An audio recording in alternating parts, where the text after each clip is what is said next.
12.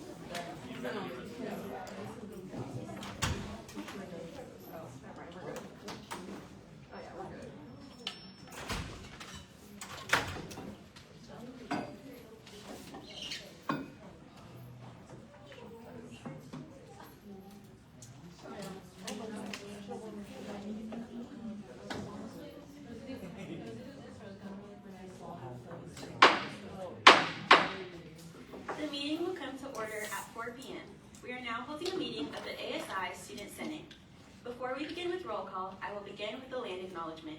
The Fresno State campus sits in the midst of the San Joaquin Valley, a valley rich in the traditions and representation of Native American peoples and cultures. We are grateful to be in the traditional homelands of the Yopats and Mono peoples, whose diverse tribal communities share stewardship over this land. Thank you for joining me in this acknowledgement. We will now move on to roll call. The Senate recorder will take the roll call, and please respond when your name is called. President Saleh. Here. EVP Prado. Here. VPF Guzman. Here. VPEX Booth. Here. Senator Armstrong. Here. Senator Kamling. Senator Carrillo. Here. Senator Chubanian. Here. Senator Durham. Here. Senator Hassan. Here. Senator Hernandez. Here. Senator Jarvis. Here. Senator Martinez. Here. Senator Marcos. Senator Ornelas. Senator Pierce.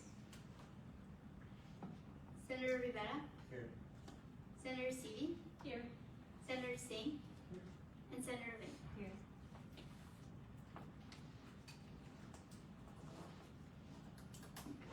Thank you, Senate Recorder. There are 14 senators present and 4 executives present. Quorum is met. We will now proceed to item 3.0, public comment. Public comment is a time for any member of the public to address the Senate on any issue affecting Associated Students, Inc. and/or California State University, Fresno.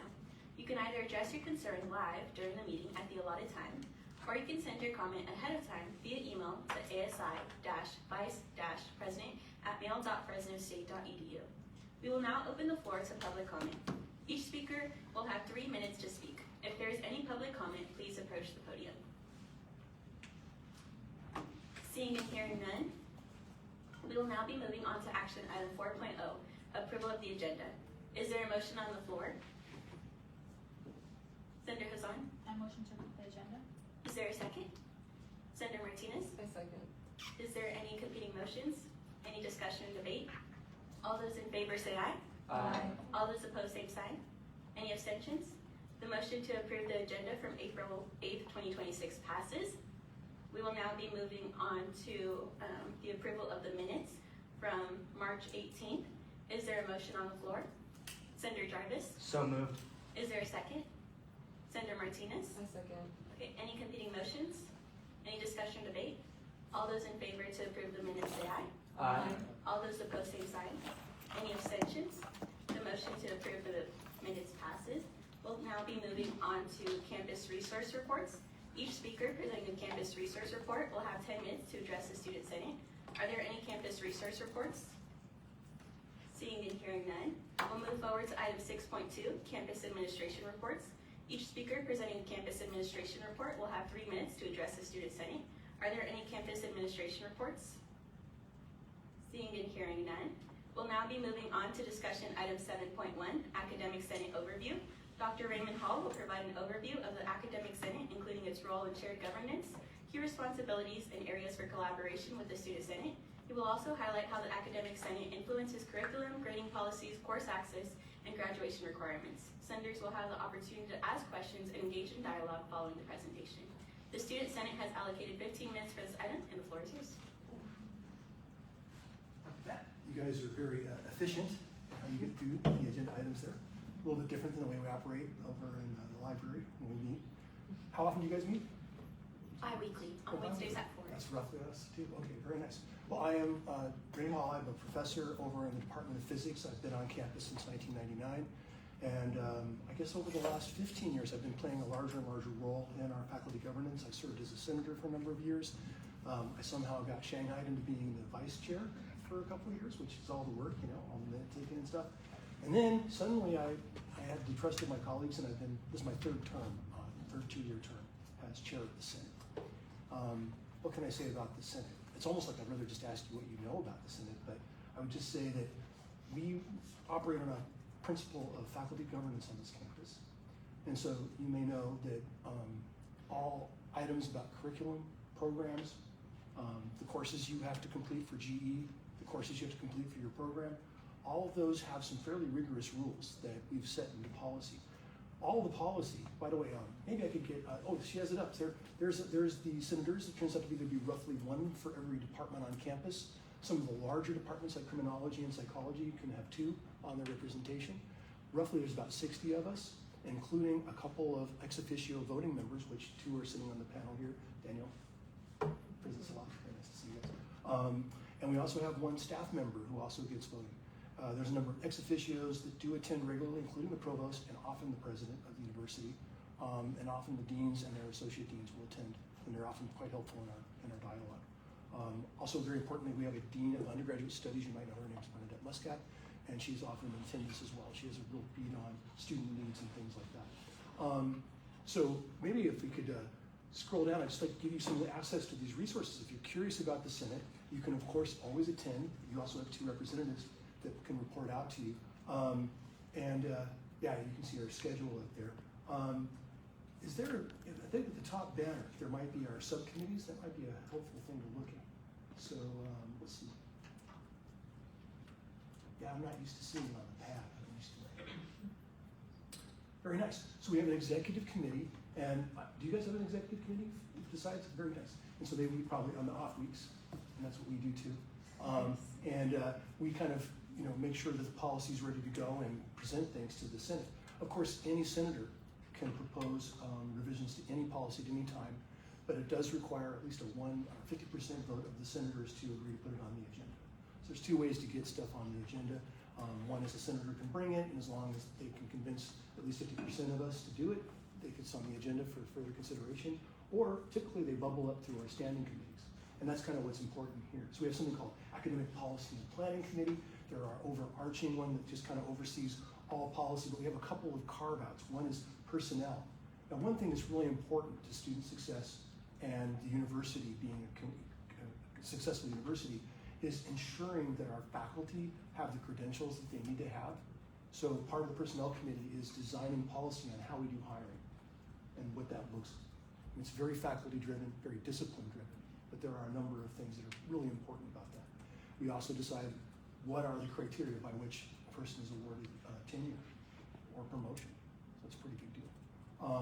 And all kinds of other aspects of personnel fall under those main things. But in essence, those policies are to ensure that we have faculty that are going to be able to ensure success of students and success of their programs. We also have a general education committee.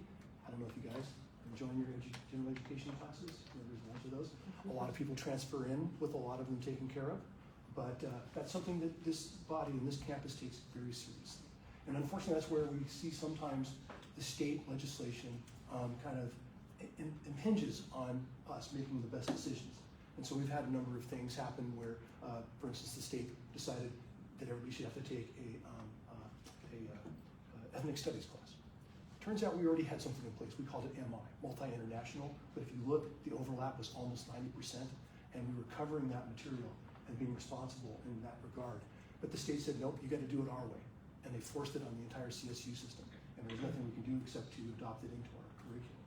But for the most part, the GE classes you're taking are basically designed by this faculty to make you the best, most well-rounded citizen we can make you while you're on your professional trajectory in your discipline.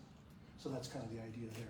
And so we deliberate on that quite often, the committee oversees syllabi that are proposed for new classes, things like that. We also have an undergraduate curriculum committee. We do have a committee for equity and diversity.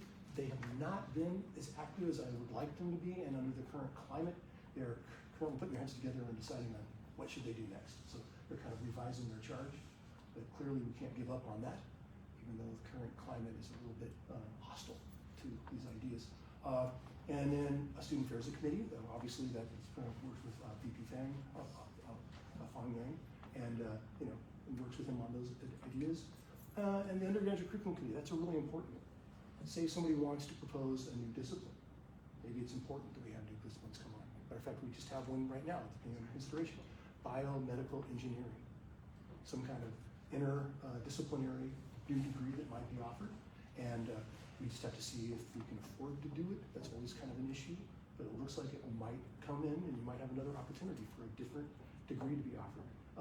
So that's what that committee does. They also check over any new curriculum changes and make sure that those live up to the rigor that the rest of the campus expects.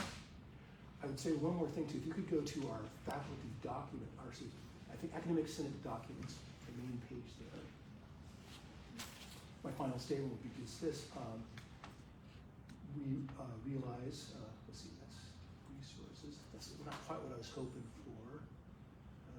Main documents page. But nonetheless, one thing I realized when I came in is that a lot of senators were brand new. I mean, when I came to this campus, I didn't have a lot of opportunity. I do recall being involved in this group when I was on campus as a student, but I never really learned Robert's rules in a serious way.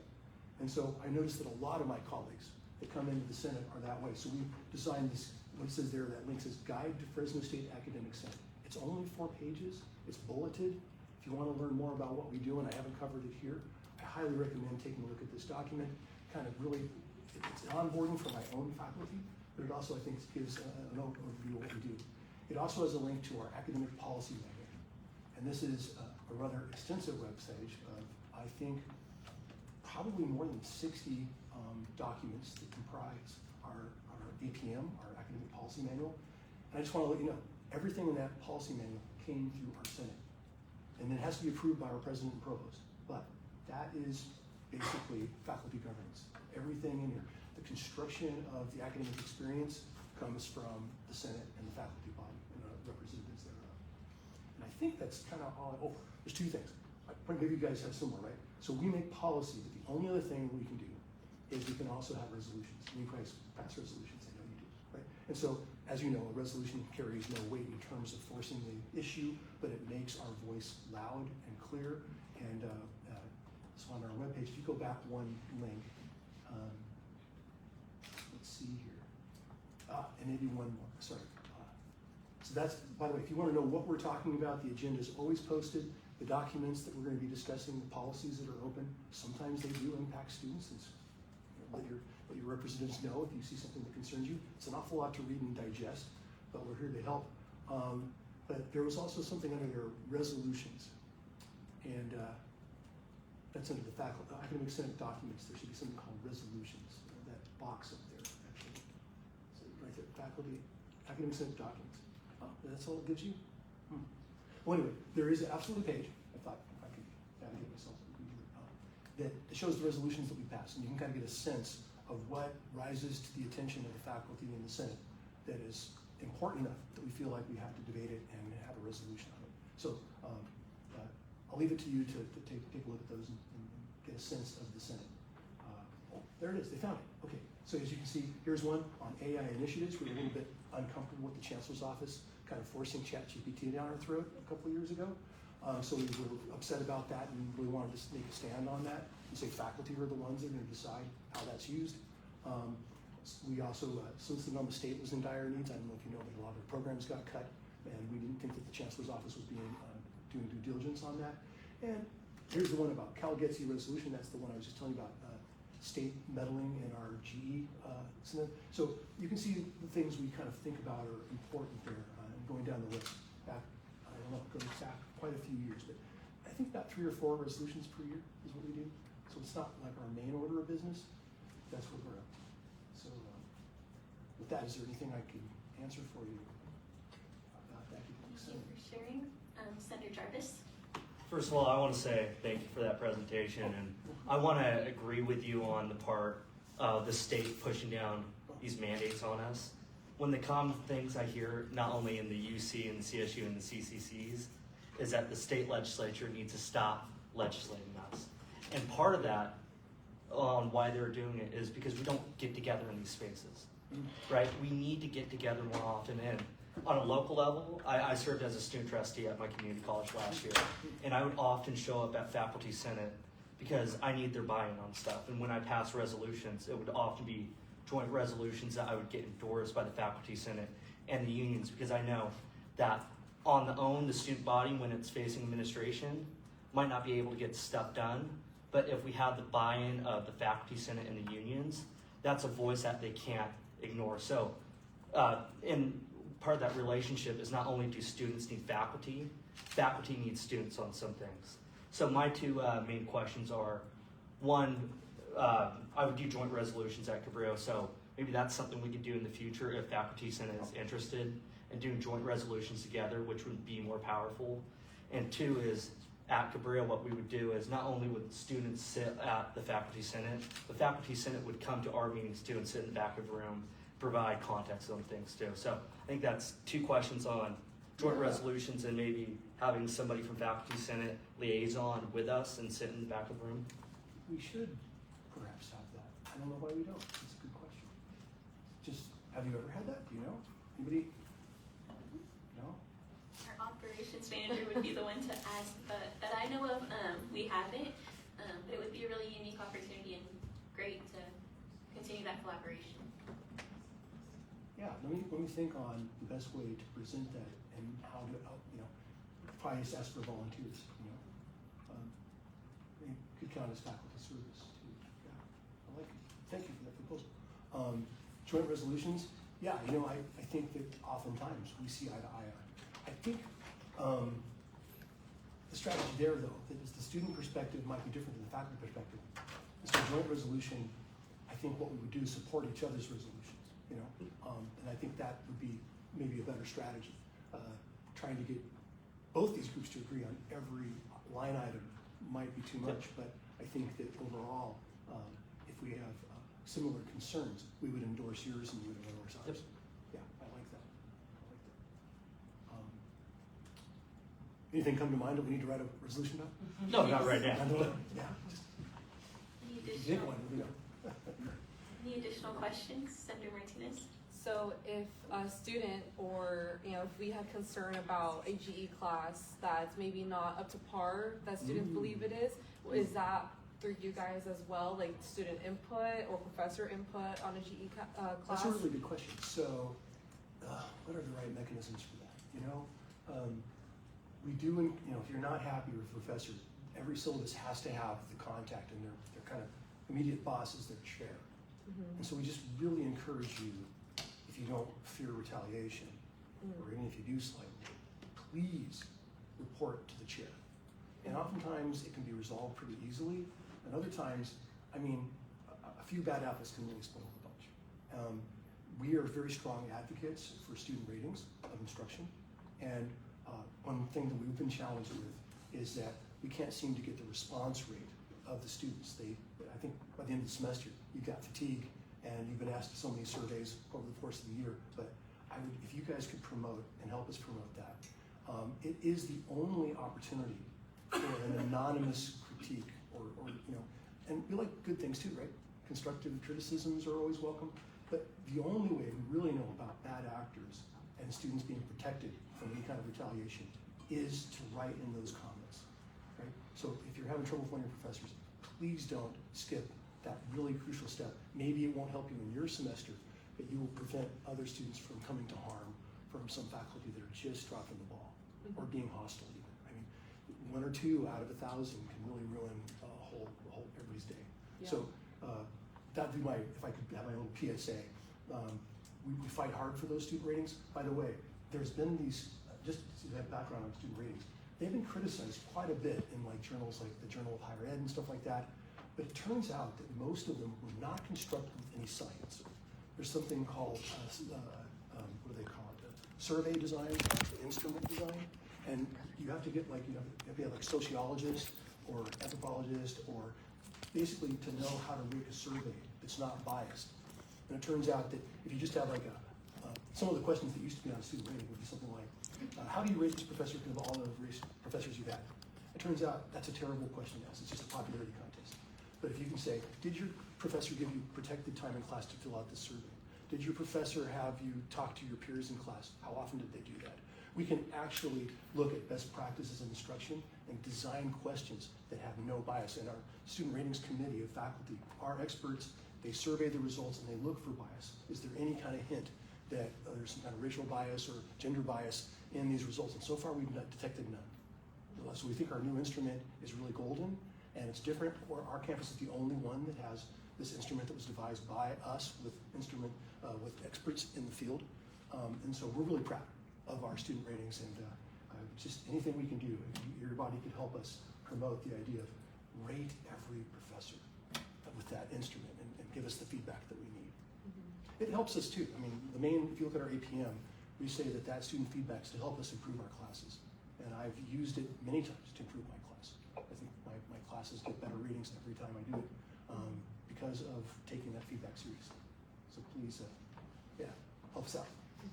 Thank you. I hope that probably over-answered your question by a factor of 10. Sorry about that. No worries. I'm actually going to follow up more on that, Yeah. what your response. So I was a GTA for a year, and when it came to doing the student ratings of instruction, I had some confusion. One, setting it up, because I love the instrument, don't get me wrong, but it kind of starts with kind of like just a template of things. You can change things up, and you can put different questions on there, but there's like a maximum that you can have, and then there's things that are required. Anyways, long story short, I was confused about how to go about it for like my own purposes, but also I was confused about, like, there's the question on there, did the instructor give you time during class to do this? Or something like that. Right. And going into it, I thought we weren't supposed to like say, okay, everybody do your student ratings right now. I thought that wasn't allowed. No, if like the that's teacher's in the absolutely room. mandated. So I was Well, confused. It's actually mandated, and it's the only way to get the response rate at the highest levels. That we've seen it, no matter how much you ask them to do it when they go home, if you set aside 15 minutes at the beginning of the class, you're not supposed to be present while they're doing it. So you gotta leave the Okay, class that's for that. it. And then you walk back in and go, is everybody done, and make sure the coast is clear, and then you come back in. But absolutely, you don't want to be standing there going, are you rating me back? No, I don't really bad. Don't do that. But so you've seen it from both sides. Yes. You've rated and you've been, and so it turns out the Senate wanted to ensure that if somebody was teaching in a modality like a lab class instruction and a lecture class instruction, those are kind of two really different modalities. And they wanted to ensure that people could select from a list that mapped to the modality better, to give them that feedback better. And so that's why we have that selection ability. We're trying to hone it a little bit where you could just select, I'm teaching a lab, and then it will select all the lab class things, but you still be able to manipulate it, but it made it harder to validate the instrument because we had these ability to change it around, so it put a little challenge, but that was the way our policy was written like 20 years ago, and we still adhere to it. We Gotcha. want faculty to be able to have some selection in this process. Yeah. And I don't know if you have like a way to do it, but like for new instructors, especially at the GTAs, like a mandatory little training video to know what you're doing I and tell how you to this, do but it. that totally exists. We have, Okay, well, because it didn't like pop up as like No, you have I to do see. this training. It just kind of did threw you in there. Did you do it under when we were using something called Explorance? It was in 2023, We just switched to it. so it's brand new. Well, the instrument is the same, but who administers it and the Okay. interface has been changed. Okay. And it So turns out it's- it's costing us like a quarter of the price. Okay. And it looks like it's even better system. Nice. I'd be but- curious to yeah. see how it works out. Actually, the biggest thing, if you have any concern about student ratings, my contact is my staff member, Mackenzie Burke. She's wonderful. You have to agree with her. And she can answer any questions about student ratings or direct you to the person that can answer your questions. Awesome. Thank you. And if we have any more questions, can we get an amendment to the time? Senator Martinez. I'm looking to amend the time by like 3 minutes. And then do we have a second? Senator Sevi? Second. Is there any competing motion? Any discussion or debate? All those in favor to amend it by 3 times say aye. Aye. All those opposed, same sign. Any abstentions? Okay, we'll extend the time by 3 minutes and then Senator Martinez.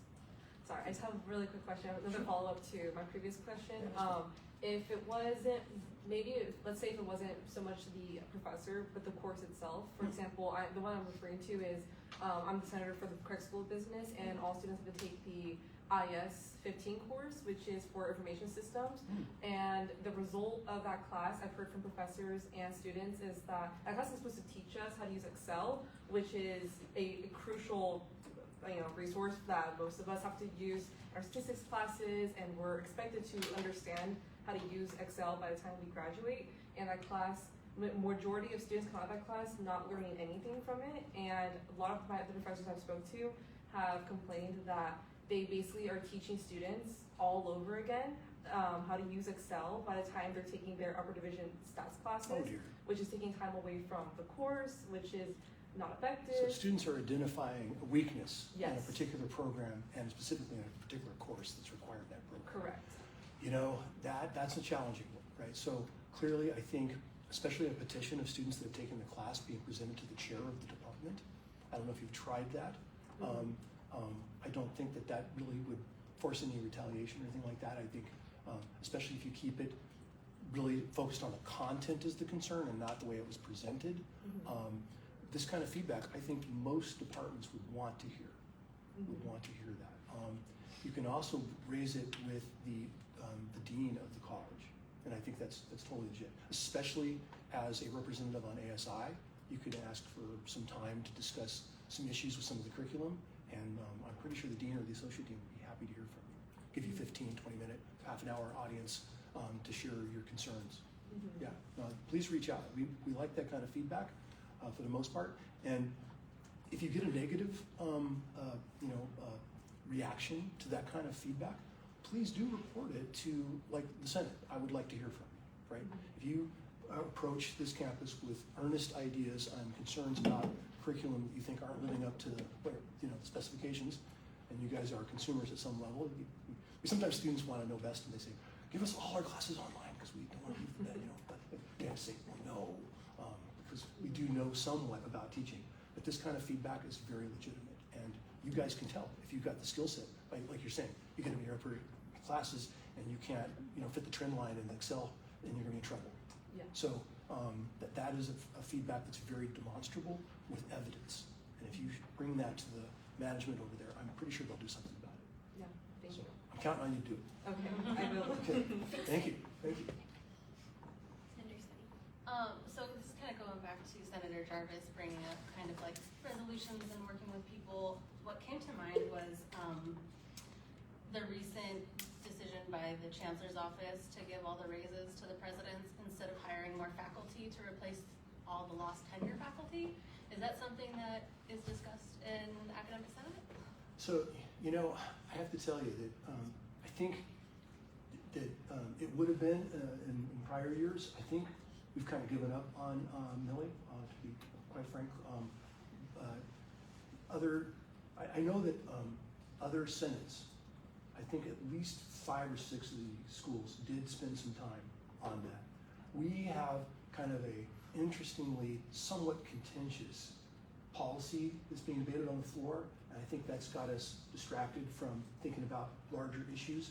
Again, our resolution would push back on the chancellor, but we pushed back on her pretty strongly on AI once or twice, and never to our satisfaction. We also have 2 representatives that serve on a statewide senate. You might know about that. It's the ASCU. And they have conveyed our displeasure with the president's raise. So that senate itself also had a resolution against it. So we felt like maybe the message is already being sent to her. Yeah, maybe we should have done that one. But a resolution is at least a half hour or 45 minutes of the floor time, and we've got a few policies that we feel are kind of pressing. So it's a little bit about priorities, but I don't think anybody in our chamber would support giving the president's raises. Thank you. Yeah, that was a bad move. Another bad move. Yeah, in my opinion. Well, thank you so much for extending my time and have me back if you have more questions. Matter of fact, if you have more questions, maybe send them to your leadership and they can give them to me, and I can come a little more prepared to address issues that you'd like to hear from me about. I'm happy to do that. So thank you. Thank you for joining us. We'll now be moving on to discussion item 7.2, presentation on AssistVisor. Vice President Jarvi will provide an overview of AssistVisor, an AI-powered solution designed to support accessibility compliance and ensure campus information, digital content, and student services are delivered in inclusive and accessible formats. The presentation will include the implementation plan, anticipated campus impact, and opportunities for collaboration with the Student Senate to support adoption and student engagement. Senators will have the opportunity to ask questions and engage in dialogue following the presentation. Thank you for joining us. Thank you. Good afternoon, everybody.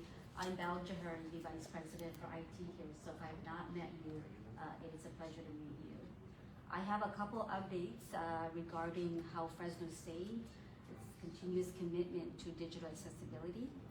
So many of you, actually all of you students, should have received an email from me in regard to a new accessibility page. So if we could go to the next slide there.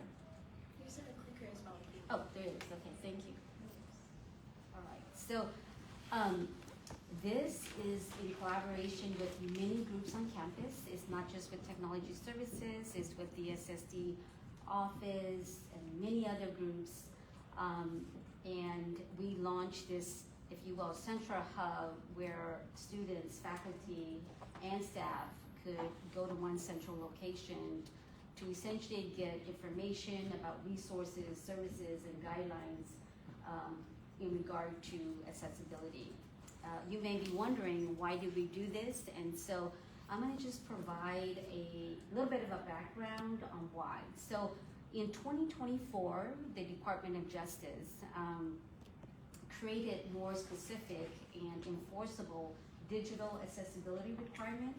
Specifically, if we were to go down to the standards, it's called the WCAG 2.1 standards, and these are technical requirements to ensure that all digital content on a website like Fresno State has to be accessible for everyone, including students with any type of disability.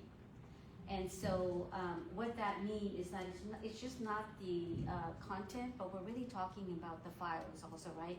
Because they're PDF files, they're video files, and there may be other type of digital artifacts that are on the website. And with this mandate, Title II is a law, and the WCAG 2.1 are rules that every entity, regardless, like Fresno State and other higher education as well as government entity, they have to be in compliance. And there is a deadline, and that deadline is this month. And so we have been working with across the campus, every division, every department, to really work on their website. And as part of that effort, we've decided to centralize so that students, faculty, staff have one place to go. And so there is still a lot of work, and I will also look to ASI. Your website also need to be in compliance. So I'm hoping that you're also working on that. And if you need to work with us, we'll be more than happy. We're still working across and trying to meet this deadline, but we know that there is a lot of work to be done. So we will be working, continue to work even after the deadline. One thing to draw on this page is that there is a little icon. If you as a student, if you find that there is an accessibility issue, please report it. There is a dedicated team that is responsible to monitor these and kind of resolve these. And I also want to emphasize it's really just not digital, right? Because our physical things are on campus, so we are partnering with SSD and other offices. So as things come up, I would just say that you know that there's now a central hub where you can go and report this, okay? So along with that, as I just said here, this is every institution, every government agency is trying to do this. And just like the Fresno State domain, we have thousands and thousands of pages, and we have thousands and thousands of files. So it is not something that is easy to do. Many web editors who are responsible for those sites are working across, again, department to get them updated. So one of the things that we were thinking is, as people are trying to make progress and we have this deadline to meet, what can we do to think outside the box so that if students, faculty, or staff, they go to the website and the web page is not quite updated, what could we do? And so this is where AssistVisor, and I wanted to share this with you because this is something that is an assisted tool, okay? So some of you may know, some students, some faculty, staff, if there's vision impaired, hearing impaired, other disability, sometimes that individual may need an assistive technology, like a device, to read the website, right? So that's something that as a CSU, I think we have purchased JAWS and other tools for students who go through the SSD office, but oftentimes it would require some sort of, if you will, device. And so with AssistVisor, what we launched, as you can see here, this little icon is currently on the on 3 pages on the Fresno State AI pages and the Bulldog down in the SSD website. So if you go there and you click on this little icon, it will automatically read the page to you. It will kind of outline what the page is, summarize it, and then you can say, read it to me. What this does is that a student who may need that device don't need that device anymore. It will automatically be part of the delivery, okay? So we're trying to make it easier. Again, we're gonna try to slowly deploy this agent on all of the pages. These are the 3 pages. I left the URL here, so you may go there and just kind of look at it. I don't know if I could actually click on it to play it, but maybe we don't have a speaker in this room. So I'm gonna leave that up to you folks. Could we do that? I don't know if we can.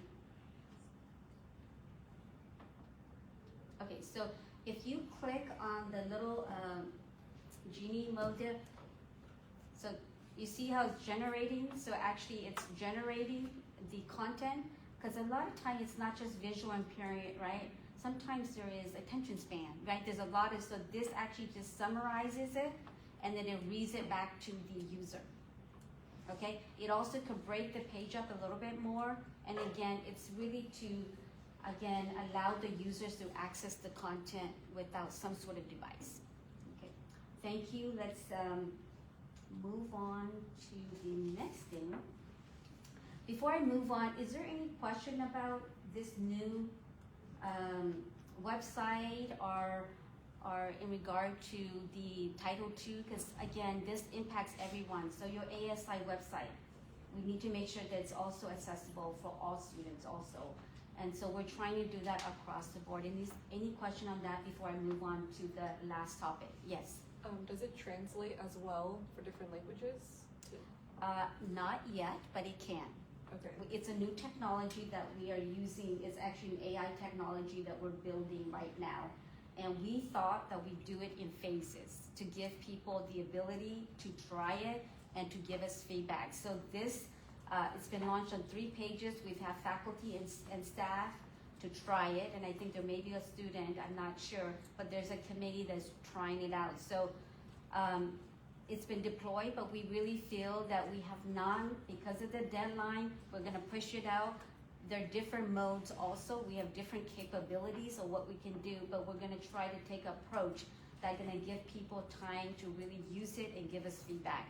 We're working very closely with the SSD office, because those are the individuals that deal directly with students with, you know, learning disabilities or other disability, and we really want them to flesh it through to see if it's something that we really should enhance.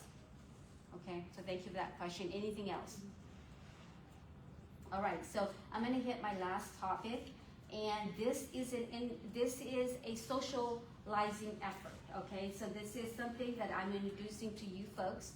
I'm looking to engage with the ASI president as well as the innovation officer and whoever wants to engage. We've been talking about AI, and there are some students, and I think we have one in his room, are really engaging with me to say, how can we really leverage new technology to develop things beyond project in the classroom? And so I'm partnering across industry partner, and some of those are like Apple. I just had my conversation with Apple.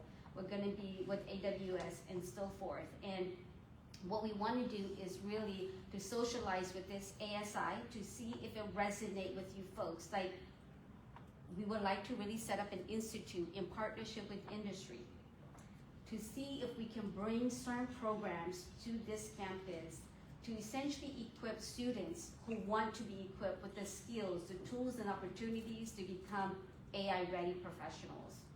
And as we know, the workforces and so forth, if we look into what's coming up, AI is already here. So how do we do this in the most ethical? And what programs should we bring here to Fresno State in partnership with ASI? So today is really just an introduction of what the mission and vision here is, just to kind of introduce it to you guys, but I'm really looking for feedback, especially from the innovation officer and the ASI president, to see how would you like to engage? Is this something you're interested, especially when we're talking about industry partners? Because what I get most from students is that the project here on campus is great, but they want hands-on, something that can land them a job when they graduate from Fresno State. And so that is one of the motivation behind this AI Institute. So if you are not one of the two roles, but you're interested and you think this is something you'd like to participate, please engage with your ASI president. I will be working with her. And again,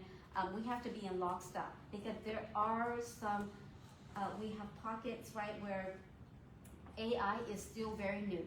There are still a lot of concern. There are still a lot of questions. So I want to be thoughtful about this, and that's why I'm bringing it here to you folks, to kind of saying the CIO is really exploring this. Here is what my vision looks like. There's, as we think about the student pipeline, we're not just thinking about students in computer science. We're not just thinking about students in information system, okay, or engineering. AI crosses the line. So what I would like to do is really that we really start looking at programs that will essentially build AI-ready skills and credentials, like actually getting credentials for you, so that when you graduate, you have those credentials for you when you can put on that resume. The other thing is that we have a lot of students with great ideas, and a lot of students come to me to say, I have a great idea, I want to turn this to a product, I want to do a startup. I get a lot of that. And so right now, I think we have infrastructures on campus and I look to the Laos College because they have that, but I still get a lot of students who want to take their idea to the next level. So we need to create some sort of, in partnership with faculty, I'm not doing this alone, and we're socializing those faculty and staff and everybody is, there has to be some place where ideas can actually become more fruitful. And last but not least, we need to have some sort of accelerator lab where students who are ready to do their own startup, what does that look like? And again, it has to align with curriculum. It has to align with industry partners. So I leave this with you to think about. If you have questions, I'm more than happy, but today is really to build awareness that this is something we're thinking about, and we're not just thinking about it from technology services. I've got too many requests. I get to talk to students all the time, and I feel that it's really time for me to kind of really share this idea and see what the interest is. Please note wholly that I understand there's still a lot of concerns around AI. I get that, okay? And so, but I also have to recognize that there are students knocking at the door who want to do something. And so I'm trying to have a balance. But I think there's no other partner better than ASI to partner with this. So thank you so much for my time today. And if there's any questions about this, I'm more than happy to answer any of your questions. Senator Seti. Hi. So I was on the AI for Teaching and Learning Committee, and one of the things we did was add in the guidelines for labeling different classes for different types of AI use. And I know that we presented that to the entire committee to see what they wanted to do with that. But if you're looking for easy ways to get certifications, is to actually add that in your course descriptions. What kind of AI use is being learned here, and having the instructors actually teach to those different areas that were submitted. We're talking about things like ethics, like, are we gonna talk about AI ethics in this class? How are we gonna do that? Build it into the SOPs, student learning outcomes, SLS, sorry. Getting it built into those syllabi, because we already are engaging in a lot of ways with AI in our classes. So throwing in, starting from the ground up doesn't necessarily need to happen for things like marketable job skills and certifications. It's just finding the teachers and instructors that are doing the work already and making sure that gets onto a transcript. And I just wanted to say, I'm all for it because it's everywhere. I've seen places that require knowing how to use AI. And how are you supposed to prove that? Send them your ChatGPT records? No, that's real, and that's one of the motivation is that you need some sort of badge. Uh-huh. And so I'm glad you on the AI teaching. I think that I saw the classification. I think, I don't know if Dr. Hall is here, you just left, but we need to work with Academic Senate because this is something that has to have partnership and student voice is really important. I feel like the people who come to me, the students, are like, I want a badge or I want to be certified in AWS AI. These are the questions that I get day in and day out. How do you make this available to us without us paying? And so that's why I'm trying to do this to kind of bridge that gap because again, there's different pockets, if we will. We have students who are still a little reserved, right? And they have every right. And then we have students who are at full force. And then we have students are like asking for credential. And so we need to bridge the gap and I will connect with you because the AI teaching and learning, I saw the classification. What we need that committee to do is work with Academic Senate. I will provide the technology. If it's just a batch, I can provide that. So that's where I come in and so let's partner with that and continue that committee's work. What this AI Institute, if we were to move forward, is beyond the classroom. It's actual application like AWS AI certification, Open AI certification, SageMaker certification. So I go into the industry certification. So that's where I'm like to focus, but I'm open as again, I'm socializing. So I need to meet people where they are. If this resonates with students, this is where I will go. Even though I will continue to work with the AI teaching and learning, I think to your point, I looked at some of the data. A lot of the courses do have AI.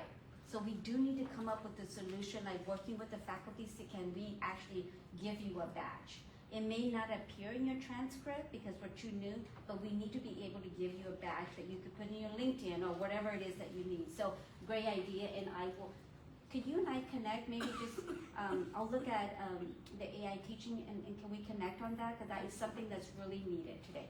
Okay. I know I'm taking too much time here. Any last comment or question? Seeing and hearing none, thank you so much. Thank you so much, everybody, for your time.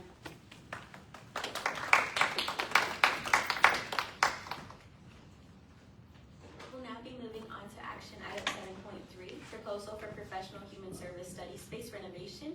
The Student Senate will deliberate and take action to approve or deny Senator Hazan's proposal to allocate $8,000 for the renovation of the campus lounge in the professional human services building. The Student Senate has allocated 15 minutes for this item, and the floor is yours. Hello guys, long awaited proposal. I know I've been talking about this for an entire academic year. I'm so excited to wrap this up. I have attached the Senate proposal for you guys. So again, this is the renovation for the professional human services lobby. Many of you have been in there. If you have, you've probably seen the furniture. I've attached a picture of it, what it looks like. It's run down, it's teared up, there's a lot of stains. I will give you some brief background. I connected with Lori from Facilities, who is our interior specialist for Fresno State, and she had informed me that the furniture was installed in 2007. So it's been almost 20 years, and I think we're in need of a renovation. So I worked with her as well as the Dean Zografos from the College of Health and Human Services to put together a proposal, and we connected with CORE, which is a long-time partnership with Fresno State. Fun fact, this entire building actually has a bunch of furniture from CORE. They renovated this building. So to have specific furniture, it needs to be, there needs to be a 10-year warranty on it to ensure that it will last. It needs to be commercial grade with a minimum of 10-year warranties. So it can't just be any type of furniture that you can get from Amazon or Wayfair. I tried that route, they wouldn't let me. So instead, we had to go with CORE or our other partnerships.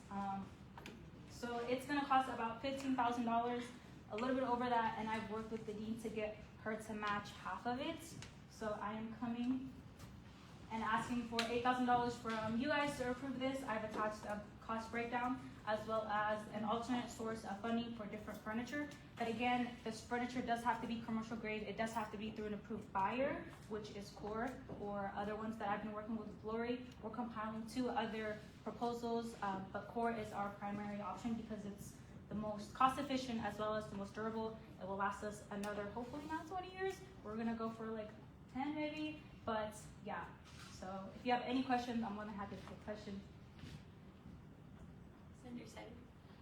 I was looking at the quotes and stuff for everything. I'm just curious, what's gonna happen to the old furniture?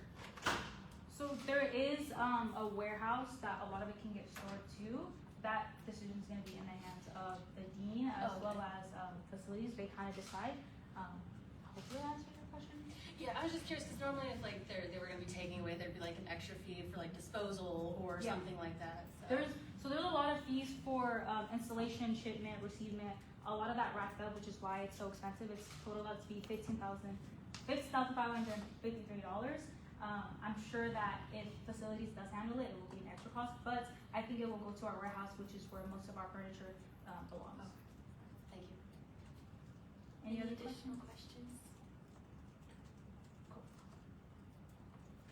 Is there a motion on the floor? Senator Jarvis? Move to approve. Is there a second? Senator Hernandez? Okay, any competing motions? Any discussion or debate? Okay, we'll do a roll call vote, starting with Senator Armstrong. Yes. Senator Cadillo? Yes. Senator Giovanni? Yes. Senator Durham? Yes. Senator Kazan? Yes. Senator Hernandez? Yes. Senator Jarvis? Yes. Senator Martinez? Yes. Senator Marcos? Yes. Senator Nellis? Yes. Senator Pierce? Yes. Senator Rivera? Yes. Senator Sevi? Yes. Senator Singh? Yes. And Senator Bain. Yes. The motion passes.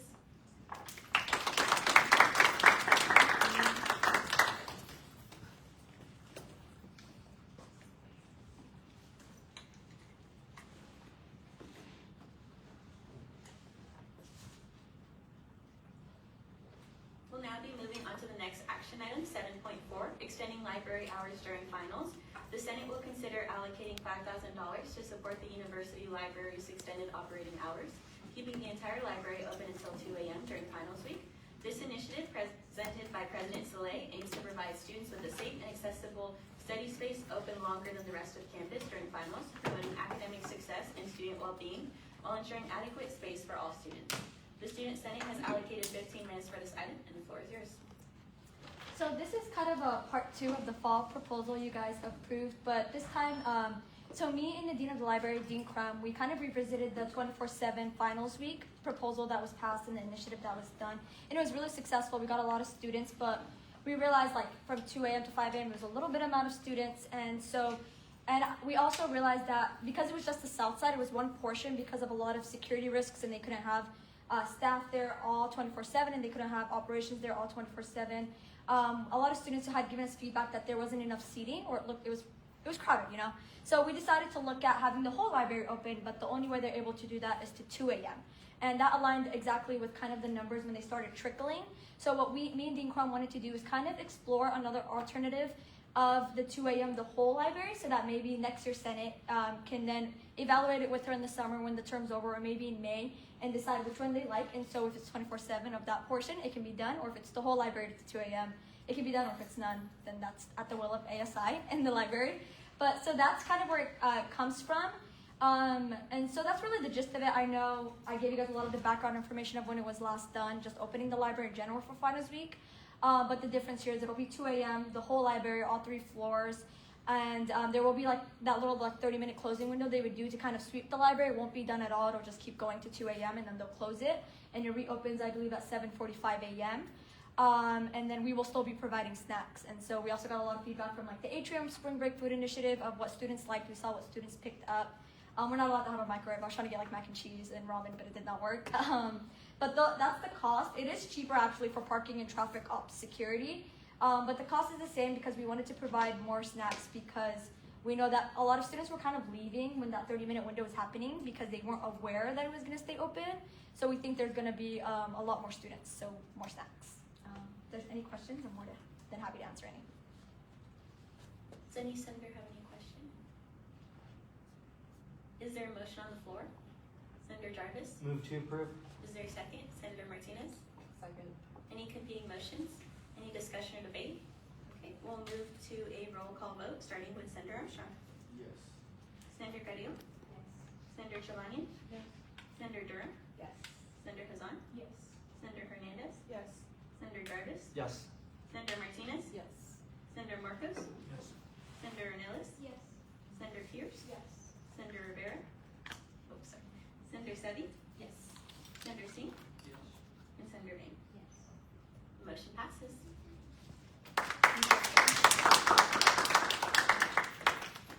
We'll now be moving on to the next action item, 7.5, ASI Senator and Executive Officer Stipend Adjustment. President Saleh and Senator Jovanian propose an increasing monthly stipend for ASI Senators and Executive Officers beginning next term to reflect rising minimum wage and ensure fair compensation for student leaders. The adjustment aims to promote equity and accessibility by removing financial barriers so all students can participate in ASI leadership roles. The Student Senate has allocated 15 minutes for this item, and the floor is yours. Good afternoon, everyone. Today I'm presenting the pay increase proposal for Associated Students Incorporated. And this proposal recommends increasing monthly stipends for senators and executives beginning next academic year, so 2026 to 2027.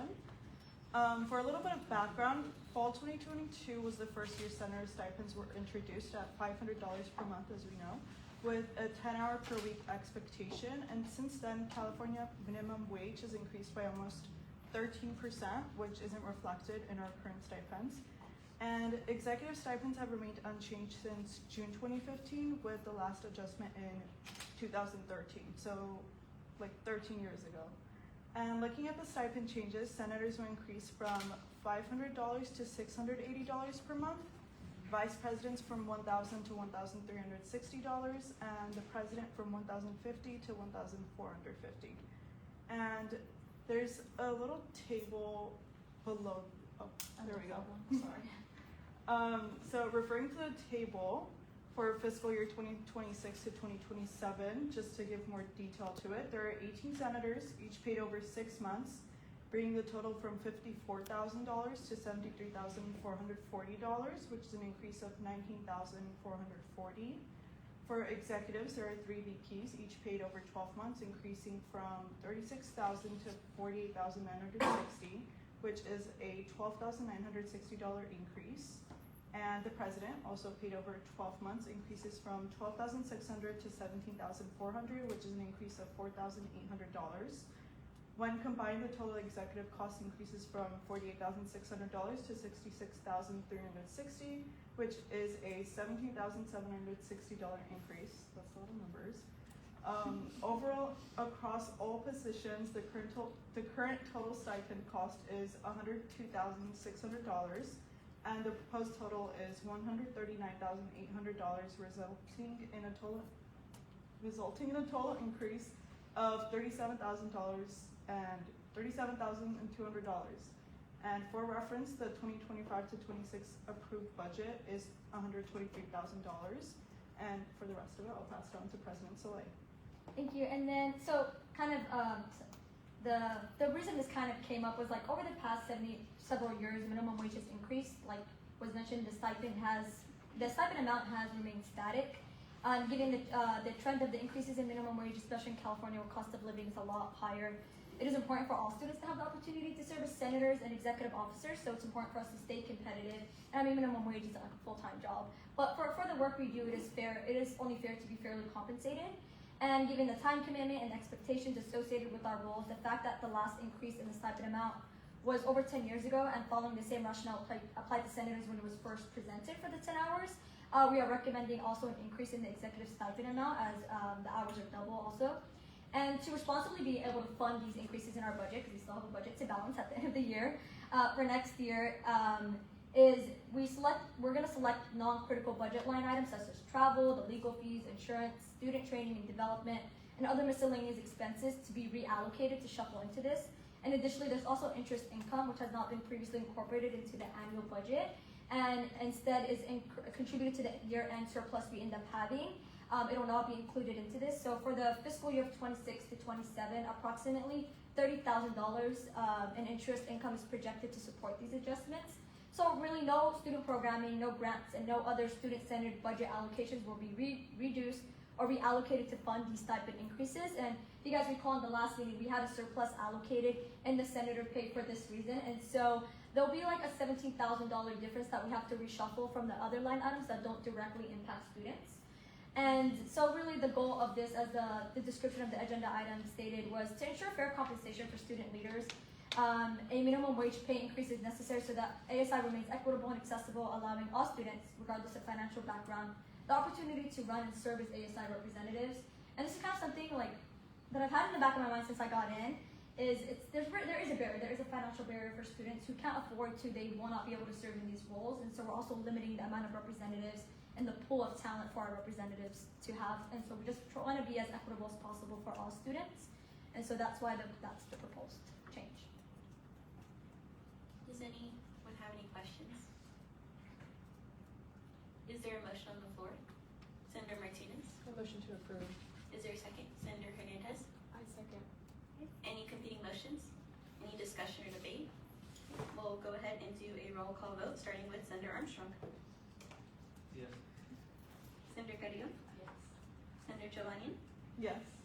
Senator Durham? Yes. Senator Hazan? Yes. Senator Hernandez? Yes. Senator Jarvis? Yes. Senator Martinez? Yes.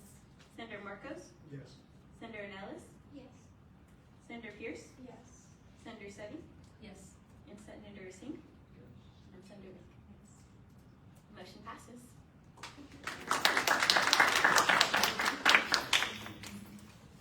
We'll now be moving on to the next action item, 7.6, Olive Tree and Peace Garden Resolution. President Soleil is proposing a resolution in support of planting an olive tree in the Fresno State Peace Garden. The Student Senate will either affirm or deny the resolution. The Student Senate has allocated 15 minutes for this item, and the floor is yours. There's no consent calendar this time. It's the last time I'm up here. So this is to establish, and I'll just read it out loud like I always do. So to establish an olive tree in the Peace Garden as a living symbol of peace, resilience, and shared humanity. Whereas the Fresno State Peace Garden was established as a space for reflection, contemplation, and meaningful dialogue in a peaceful and inclusive environment. And whereas Associated Student Inc. exists to represent and support the well-being of all students, including fostering educational, cultural, and social awareness within the university community. And whereas Fresno State is home to a diverse student body whose identities, cultures, and lived experiences contribute to the richness of the campus community. And whereas the olive tree is widely recognized across cultures as a symbol of peace, resilience, longevity, and deep connection to land and community, and holds particular cultural and historical significance for Palestinian communities. And whereas the average lifespan of an olive tree ranges from 500 years, with some living for thousands of years, symbolizing continuity across generations in the enduring human pursuit of peace, dignity, and justice. And whereas across the world, communities continue to experience profound suffering, displacement, and loss of life, and students within our own campus community are directly and indirectly impacted by these realities. And whereas the responsibility of student leadership is not just to adjudicate geopolitical conflict, but to acknowledge human suffering, affirm the dignity of affected communities, and create spaces where students feel seen, supported, and able to process global events in a peaceful and educational environment. And whereas creating intentional spaces on campus that acknowledge cultural identity and shared humanity supports student belonging, encourages dialogue, and contributes to student mental and emotional well-being. And whereas universities serve as places of learning where cultural awareness, historical understanding, and respectful engagement with global communities are essential to the educational mission. Be it therefore resolved that Associated Student Inc. supports the planting of an olive tree in the Peace Garden as a symbol of peace, resilience, and cultural recognition. Be it further resolved that this olive tree serve as a living symbol of remembrance, reflection, and the enduring hope for peace in the face of ongoing human suffering, including the loss of life experienced by communities around the world. Be it further resolved that the olive tree serve as a reminder of the ongoing human suffering and loss of life experienced by Palestinian communities, and as a call for continued reflection, empathy, and shared commitment to peace. Be it further resolved that this space be intended for reflection, learning, and dialogue for all students, regardless of background, and serve as a reminder of shared humanity and the value of cross-cultural understanding. Be it further resolved that the appropriate signage or a plaque accompany the olive tree, providing educational context on the cultural and historical symbolism of the olive tree, including its significance to Palestinian communities while emphasizing the themes of peace, resilience, and unity.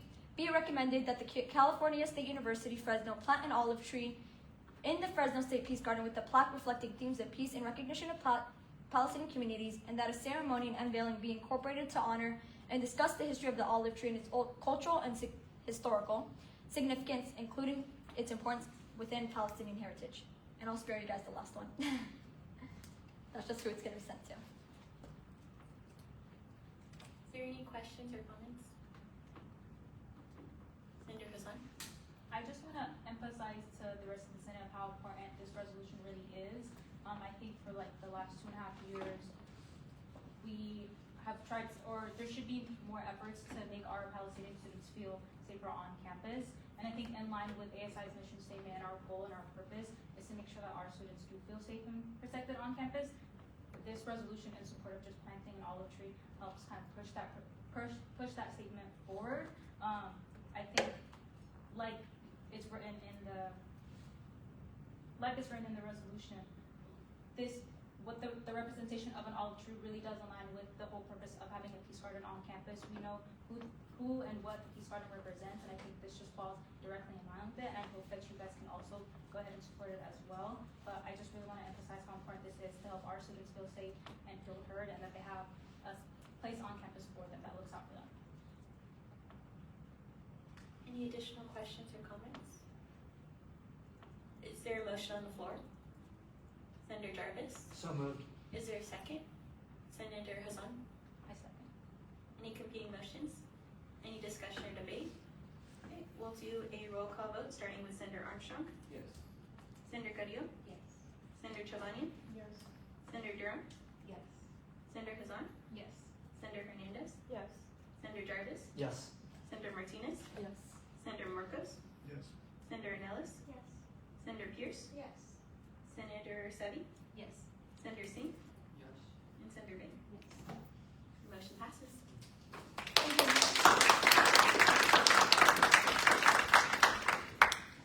We'll now be moving on to the next action item, the financial consent calendar. 7.7, ASI Vice President of Finance Guzman will present the financial consent calendar containing all proposed grants. The Student Senate shall vote to affirm or deny the consent calendar. The Student Senate has reserved 5 minutes for this item, and the floor is yours. So I do have a consent calendar, but this is the last one for the year. So we have 3 for sponsor activity grant. We have 1 for percussion organization for $1,500, 1 for Bulldog Badminton for $1,640, 1 for Amerasia organization for $1,158, and then we have 1 for club sport grant, which is for Roses Nate Taekwondo club sport for $3,000. And with that, I'll use my time. Or if you guys have any questions, please let me know. Senator Singh? For Bulldog Badminton, was it for international or something? It is for an event that they're hosting. It's like a tournament style, but they're also inviting like different like organizations to do what the event is. Just like, hey, Any additional questions? Okay, is there a motion on the floor? Senator Martinez? Motion to approve. Is there a second? Senator Durham? Second. Any competing motions? Any discussion or debate? All those in favor say aye. All those opposed say sign. Any abstentions? The motion to approve the consent calendar passes. We'll now be moving on to 8.0, second public comment. Members of the public are again invited to address the Senate on any issue related to ASI or California State University, Fresno. Each speaker is allotted up to 1 minute. If there's any public comment, please approach the podium. Seeing and hearing none, we'll now move forward to item 9.0 reports. The first item is 9.1 executive reports, starting with President Slay. I can start by briefly mentioning the important ones. There was CSSA and chess and advocacy in Sacramento, which VPEX, Vu, and Senator Jarvis can touch a lot more on. It was a really interesting weekend. But lobbying in Sacramento was really fun on Monday. We connected really closely with Bakersfield actually, so we're trying to create a more Central Valley connection for CSSA that's stronger for next year when we have elects. And me and VPEX Vu just concluded the provost search. It was very, very extensive, and fingers crossed we get an amazing provost. And it was a lot, but it was good and it was needed. Not because we don't like the provost, but having such an extensive search is needed. And then I guess some events I wanted to mention is Shop and Swap is happening again. Yay, my favorite event. And so if you have any clothes to donate, Shop and Swap, the donations are from April 8th, so today, to April 27th. There's a box in the student cupboard. There's a box in the library, in the rec, in the atrium, in our ASI office. And then the actual Shop and Swap event will happen May 4th. It'll be the same as last year in here, but it will be in the Memorial Gardens. And there'll be Dole Whip because Dutch Bros was booked. But Dole Whip is really popular in the Welcome Week events that happen. So yeah, Susie sent invites for anyone to like assemble. It takes a lot of hands, so any support would be greatly appreciated. Or you can just show up the day of and just come and enjoy and have fun. We're gonna have the tote bags again too. And then something I did want to mention is we're coming towards the end of the year where we have a lot of other commitments and we have a lot going on. Like I'm supposed to be writing my grad speech. I have yet to start that. So a lot of committees are finalizing their policies. Like for example, next week there's a committee for prior registration and they're looking at making changes of who gets it. And I sit on that committee, but I'm going to be in DC advocating with the president. So I'm going to appoint hopefully a new student. And so if you're in the same situation where you're busy or you have overlapping commitments, it is okay if you need someone new to be appointed. Please just reach out to me because it's getting to a point where these policy changes matter a lot and the student perspective is needed. And I mean, I'm doing it. I have 2 committees I have to miss next week, so I'm going to reappoint someone. And so no shame at all. We're all getting very busy. So if you need to just let a committee go to someone else, please let me know and I will find someone that will fill that role. So yeah, I yield the rest of my report. Hi everyone. We just had the tree planting at Joyelle on Monday. We planted 6 trees, which was a really cool initiative. There's a student concern needing more shade in that area. And so we got the bus stop implemented there, the bench, and then the trees are finally planted in that area. And then I'm working on the pilot internship program with the Career Development Center. That's in the work. We're looking at how we can attach courses to it and make sure that that is fruitful for the years to come. And then along with that, still pushing out the credential survey. If you know any credential students, please encourage them to fill out the credential survey. That way they can select a preference of if they want online, in person, or what kind of modality they want to learn in. That way it's the most fruitful for their education. And then additionally to that, I'm working with a student to coordinate the V-Line bus stop and make sure that that bus comes more often than just the 3 hours that it's coming right now. So I'm working with them right now to see if we can get a more consistent and frequent schedule. And with that, I yield my time. Hi guys, so I don't have much to report on, but I know like towards the end of the year there's a lot of budget allocations and budget lines that need to be worked on. That needs to be worked on, but next week is our last finance committee meeting. It's pretty short, but because I'm the last one of the year. But with anything else, please refer to my report, and with that, I yield my time. Hi everyone. So for CSSA, some updates on that. So we were advocating for a few different bills in Sacramento. One of them revolves around more on-campus employment opportunities for non-resident students. So we were advocating in favor of that bill. We were also advocating, in favor of this other bill that was going to change articulation agreements. So people who are transferring from California community colleges to the CSU and CUC will have like a more easy time to transfer because those courses will have similar numbering. We also advocated for, which is something we advocated for at Advocacy Day in February, was like the fair maintenance and the budget, supporting the governor's proposed budget. And then in terms of like what happened at CSSA plenary, there were a few different resolutions on the table for discussion. One of them was around executive compensation, so kind of following our discussion earlier with Dr. Hall. We, like a lot of the students and like ourselves included, do not support executive compensation.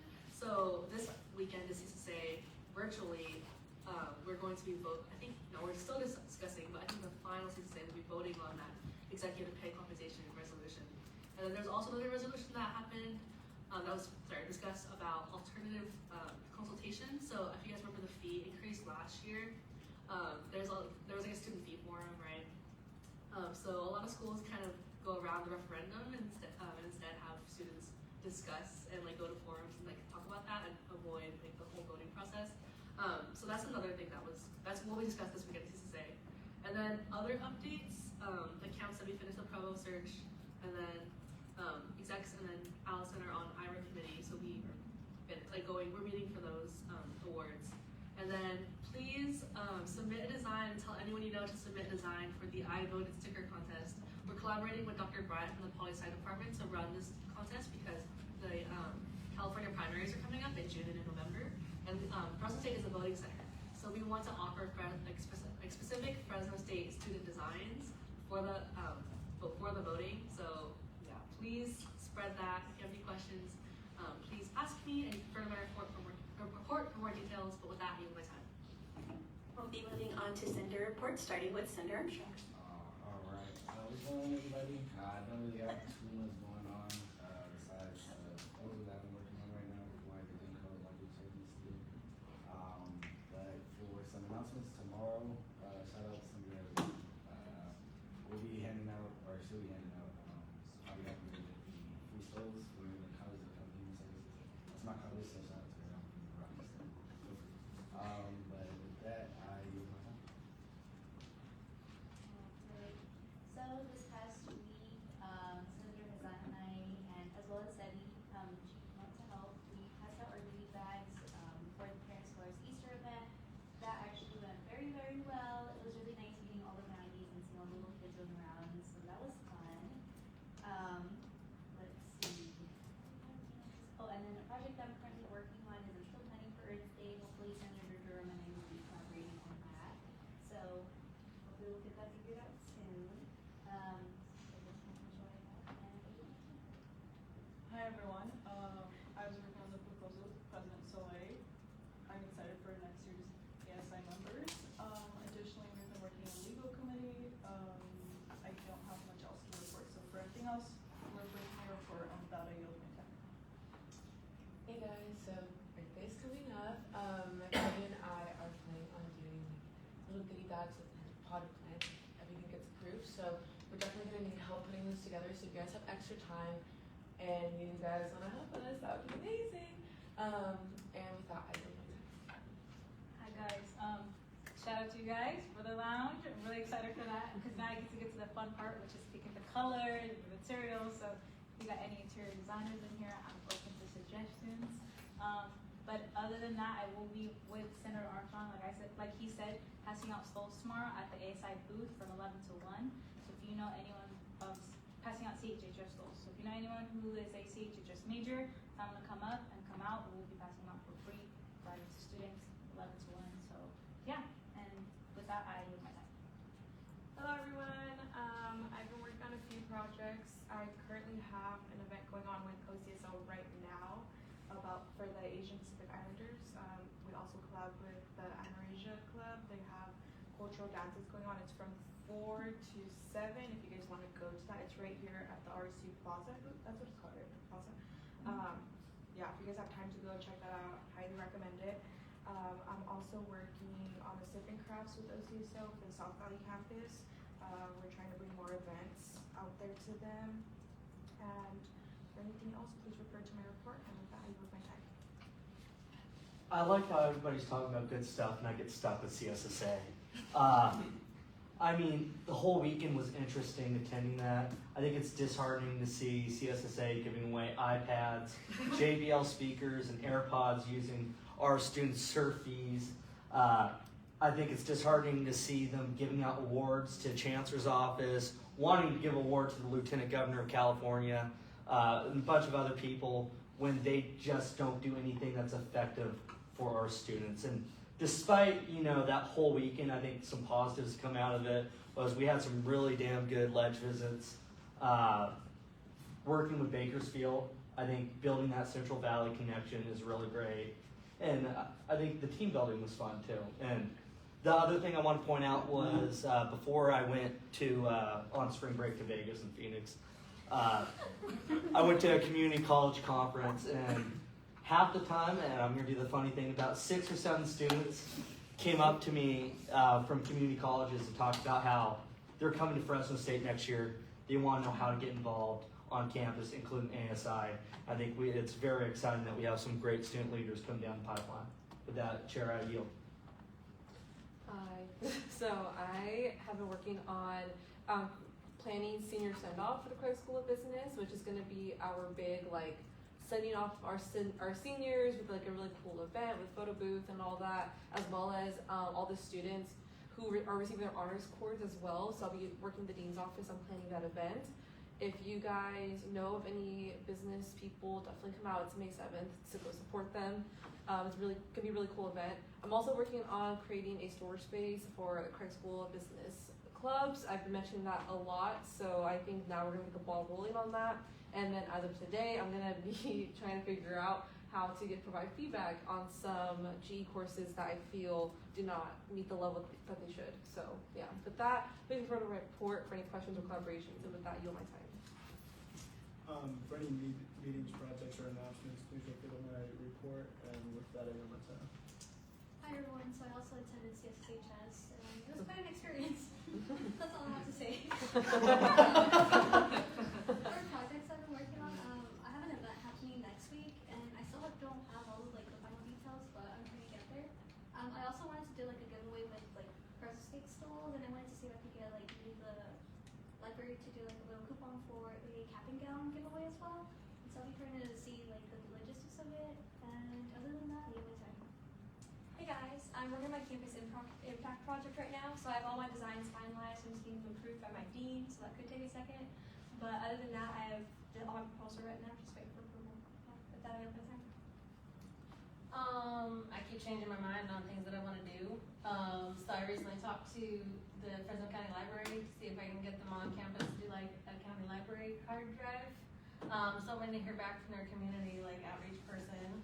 And then I'm trying to also maybe work on the website that we have. You know how we all kind of have our separate Instagrams where we post our events and stuff. Finding a way to get that centralized with current and upcoming events on the ASI website would be pretty awesome. Mostly for the Instagram stupid like me. But other than that, I yield my time. Oh, right. So, let's see. He was paying attention. For sure. So yeah, in terms of last one of engineering, right now I'm working on our project day that's going to be on April 29th in the RSU from 2 to 6 p.m. And additionally, we also have another leader in residence program. We're looking to contact the Fresno State alumni who's worked for SpaceX and Tesla. So we're trying to bring him in so he can give some overview on how the industry is and how things are changing. And lastly, I'm planning to do a final event for the Engineers Officers Council. That's basically all the orgs. So we're trying to plan an event during dead days, like a laser tag or escape room or something like that, like a final event before I go. And yeah, apart from that, I yield my time. So thank you. Hi everyone, so I'm just working on getting the therapy dogs on campus, and then we're gonna make little snacky bags for finals, and then it's gonna courtyard. Other than that, the other time. Thank you, Senators, for your report. We'll now open the floor for item 9.3, staff reports. Operation Manager Lizitza, the floor is yours. There we go. Everyone. Ooh, there you go. So I got a dental procedure today, so you're gonna have to excuse me. I should not talk, but I don't only get so many meetings with you guys until you graduate, so I have to take my moment. So election's ongoing, campaigning until the 23rd. Make sure to follow the rules if you're a candidate or not a candidate. If you're confused about what the rules are, make sure to reach out to me. I always get raving positive feedback about the Senate, about you all. Everybody that you work with says that you're a pleasure to work with, says that you do things in a professional way, even if you argue. And I'm just super happy to hear it. I think it's a great thing. We're right now working. I've been meeting with Julie, who came by for budget call for the radio station to see if we can do radio programming for next year's Senate. So along with that stipend increase, you've given the more incentive to go record a radio show. And all the work you've done is great, but how you pass it off to your successor is much more important, because if you have a hope that the programming or the things that you've done are going to continue, then you have to start preparing for your transition now. If you wait until May, and then once you hit finals and you haven't started on your transition, you're very likely not going to do it. And it's not saying anything badly on you, it's just the reality of being a student. So just start now if you want the things that you've worked on this year to be passed down to your next, to your successor. So let me know if you need help with anything generally. If you are not rerunning but are still a student, please continue being involved. I told you guys this at your guys' retreat in August, and I'm going to reiterate it for you now. This position does not make you an advocate. You are already advocates that use this position, right? It is a solid difference between the two. You can still be members on committees. You can still be on campus-wide committees. You can still mentor the next senators or the next committee members in ASI committees. And those time commitments are way less. So if you are not rerunning and you're still a student, just consider sticking around for that as well. And then since they didn't say it in their report, I'll have to do it. The executive committee has agreed to change this role's title back from Operations Manager to Director of Operations as effective this month. So I hope you'll all be patient with me. I won't have my ego inflated, I promise. So thank you all so much for your support and the work that you do. And I yield my time. Thank you. We'll now move forward to item 10.0, adjournment. Does any member have any further business before we adjourn this meeting? Seeing none, I'll open the floor for motions on adjournment. Senator Singh, Motion to adjourn this meeting? is there a second? Senator Jarvis? Second. Any competing motions? Any discussion or debate? Okay, we'll do a voice call vote. All those in favor to adjourn say aye. Aye. All those opposed, same sign. Any abstentions? The motion to adjourn passes. I adjourn this meeting of the ASI Student Senate meeting on Wednesday, April 8, 2026 at 5:25 p.m. As always, go Dogs.